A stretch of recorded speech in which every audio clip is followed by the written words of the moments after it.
মরুভূমির মধ্যে বন, এটা কি সম্ভব? প্রকৃতির রুক্ষতার কাছে মানুষ বারবার হেরে যায়, কিন্তু কিছু মানুষ হাল ছাড়ে না।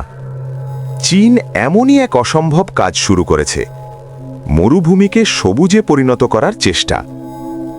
বিশ্বের সবচেয়ে বড় মরুভূমিগুলোর একটি, যেখানে শুধু বালু আর ঝড়, সেখানেই এখন ধীরে ধীরে জন্ম নিচ্ছে গাছ।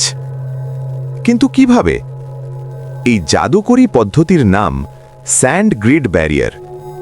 প্রথমে তারা খড় বা বস্তা দিয়ে বালুর ওপর ছোট ছোট বক্স বা গ্রিড তৈরি করে। এই গ্রিডগুলো বালুকে আটকে রাখে, ফলে বাতাসে বালু উড়ে যেতে পারে না। ধীরে ধীরে এই ছোট ব্যারিয়ারগুলো একসাথে একটা অদৃশ্য ঢালের মতো কাজ করে। এর ফলে মাটি স্থির হতে শুরু করে, আর মাটি স্থির হলেই শুরু হয় আসল পরিবর্তন। বাতাসে ভেসে আসা ছোট ছোট বীজ এই স্থির মাটিতে আটকে যায়।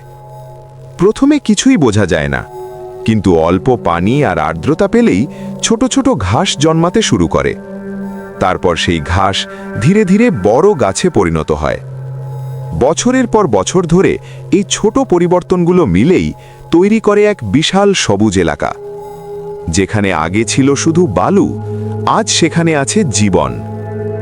কিন্তু সবকিছু এত সহজ না। এই প্রজেক্টে অনেক চ্যালেঞ্জ আছে: পানির অভাব, গাছ বাঁচিয়ে রাখা আর কঠিন আবহাওয়া। তবুও মানুষ থামছে না, কারণ এটা শুধু একটা প্রজেক্ট না, এটা ভবিষ্যৎ বাঁচানোর লড়াই। মরুভূমিকে হারিয়ে পৃথিবীকে আবার সবুজ করার চেষ্টা।